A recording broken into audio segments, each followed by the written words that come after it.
years is about how the anti-war movement has extended its reach into parts of the community which previous anti-war campaigns haven't done so. And perhaps nowhere has it been more important than in the military families against the war movement.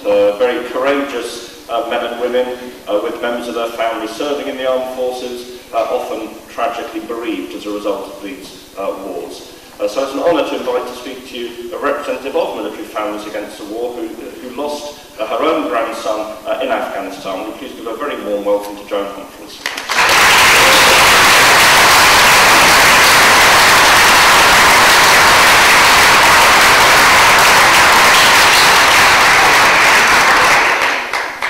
Firstly, my apologies for being late. I haven't quite got to grips with London transport yet. As of today's date, the war in Afghanistan has been going for 3,534 days. During that time, there are 100,000 people dead. If you want to do the sums, it's quite scary. But not always have they died in Afghanistan. A lot of them have died in refugee camps in various surrounding countries. And we don't know how many have been damaged both physically and mentally by the various things that have happened to them in Afghanistan and in various other places. I mean, we know that there's torture taking place, and I find this really difficult as my grandson was part of the military.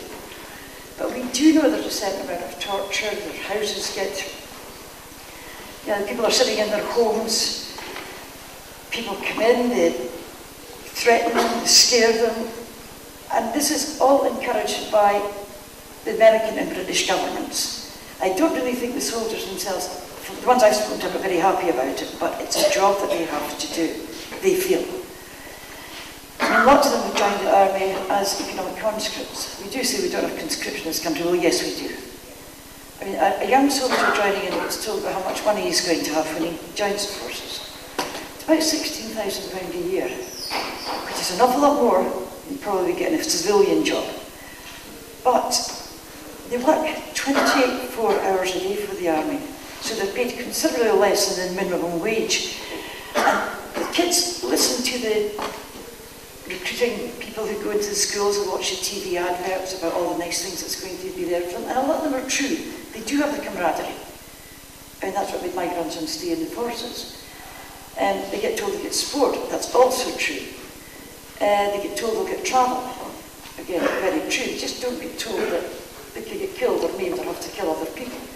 I mean, the army works very, very hard not to introduce that to anyone. They just don't get told about that.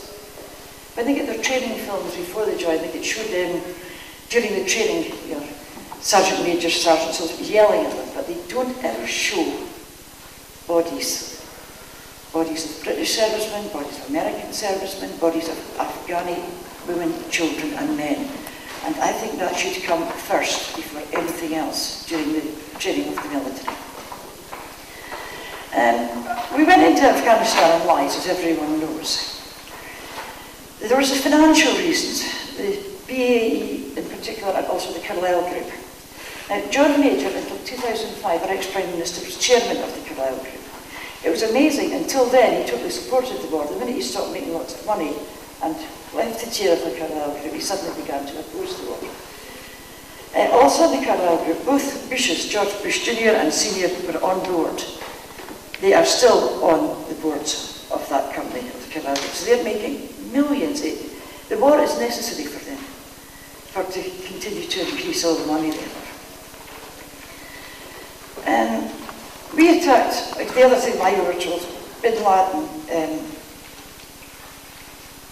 is responsible for what happened in America on September 11th, 2001. Well, he might have been. I don't know. I think I'm not a conspiracy theorist, but I'm just 100% sure how much he had to do with it. Certainly the people who were involved in the attacks didn't train in Afghanistan, they trained in Germany and America. I mean, that's known. Matter of fact, one of them trained to fly at a place about 25 miles from where I live called Schoon. It's a small airport. He was sent there by the Saudi government to learn to fly, but then he moved over to, or maybe he didn't move. The only attacks we've had were after the invasions. The real reason I think they're in Afghanistan is for the long-term security of Israel. Pro-Zionists in Israel are adamant that no Arab country is allowed to develop and be strong enough ever to challenge Israel.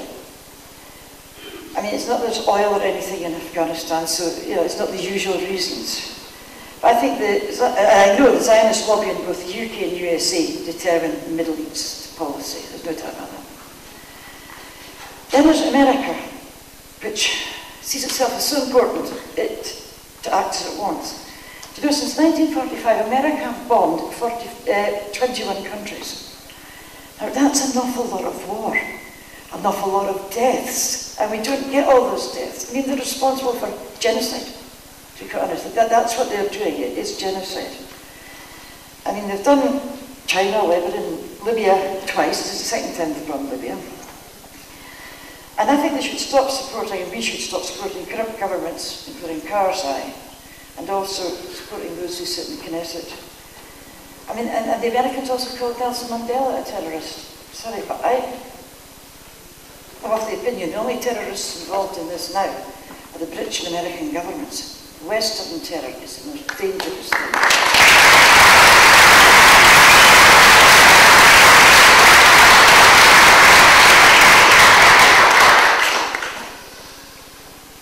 Justice has to be done. That has to be necessary for lasting peace. Saddam paid for the crimes that he did, as did Bin Laden. Bush and Blair haven't yet. They have the blood of innocent people on their hands, including 60,000 plus Afghani women, children and men. If you look at the UN mandate about just war, it said that civilians and non-combatants shouldn't be harmed.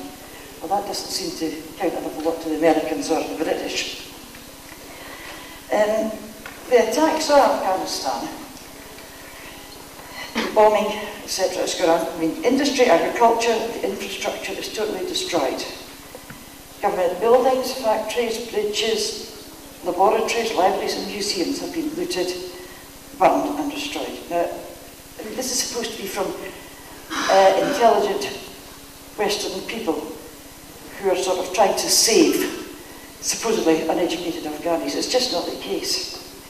I mean, after 10 years of war, many people in Afghanistan still have no clean water, no electricity, no healthcare, no jobs and no law and order. And as I said earlier, you add to the daily humiliation of the house searches, the arrests, the torture and the killing, and all the ingredients for a disaster. I mean, we have bombed electricity power stations, not in Kabul, but anywhere else we can get to them, because the mayor of Kabul, Karzai, sits there, so they tend to keep an eye on him. But during this electricity thing, it affected not only lighting and air conditioning at homes and offices, but the water pumps needed for water, sewage, schools and hospitals, and for most aspects of life. And they still don't have that, and this is us making life better for the people of Afghanistan. I mean, at the moment the USA are now taking measures to endear itself to young Arabs, especially now after recent things that are taking place in Arab and African countries. But they really don't particularly want, as I said, it's for Israel. I can't see any other reason. I've read it quite a lot, and I just feel it's totally because of that. And in politics, it's wrong to harbour grievances, to blame the present generation for the sins of previous generations, or to blame the people for the sins of the government. But justice has to be done as a prerequisite for lasting peace. And I feel if our troops come out of Afghanistan now, apart from reduction in deaths, the amount of money we spend on the Afghan war could go to the Afghani people, but not Karzai. Yeah, I mean, just that man is a dictator and everything, but etc. I mean, he's just the mayor of Kabul. He's got no strength at all in that country. He just suits the Americans at the moment, and they're going to keep him there as long as he can. And they keep saying that things are getting better for women in Afghanistan. Well, I don't think they are. Perhaps in Kabul, but Malaya Jolly, who wrote that brilliant book, she said, or I don't know if you've seen the Revolutionary Association of the Women of Afghanistan, it's a brilliant site. They're now working out of Pakistan. There is a British branch which I'm involved with. And she said that 92 to 96, not 96 to 2001 when it was Taliban, but before that was the worst time they ever had. And that was under the same people who control the country now. Things are not getting any better. forced marriages, rapes, just all the sorts of punishments before. So many people are now wearing the full burqa because they're frightened to go out without it. And yet they're supposed to be able to be free, and it's just not, particularly in the country areas, it's not happening. And I think we really need to get people in there to speak to them, stop dropping bombs, and stop killing people, get our servicemen to stop killing people. I mean, after Kevin was killed, he was 24, 8 of his friends have left the military since. They just couldn't face it anymore. And some of them have come and listened to me speaking in Dundee, and a few of them had said, you know what you're saying is right, we shouldn't be doing that. I'm not, by no means all the military agree with me, but when you even get some saying, and then of course there's wonderful Joe Blenton, who very, very clearly put his point of view across. I was speaking with Ben Griffin in Dublin a couple of weeks ago, and those are ex-soldiers who are willing to stand up and speak, and I think we're going to get a lot more of them. And it would be great if we could, because our young men are dying for nothing, American young men are dying for nothing. A lot of German men were killed last week because they suddenly started attacking the German soldiers. And I just don't think it's right that our young people should be getting killed. I certainly don't think it's right they should be killing Afghanis. I want our troops out of Afghanistan, and I want any money used to improve the situation in Afghanistan. Get rid of people like Karzai, have real elections, not the pretend thing that they had last year. And I think more than anything, our troops have to come home. And what Stop the War is doing is fantastic. It's known in various other countries. I've spoken to Americans, I've spoken to Germans, and they all know about Stop the War. I've spoken to some Canadians in Ireland, that's across in Dublin, and they're so supportive. They've set up their own anti-war group from what they've learned from Stop the War. So I just want to say, let's get our troops out and let's fight harder and harder all the time. Thank you.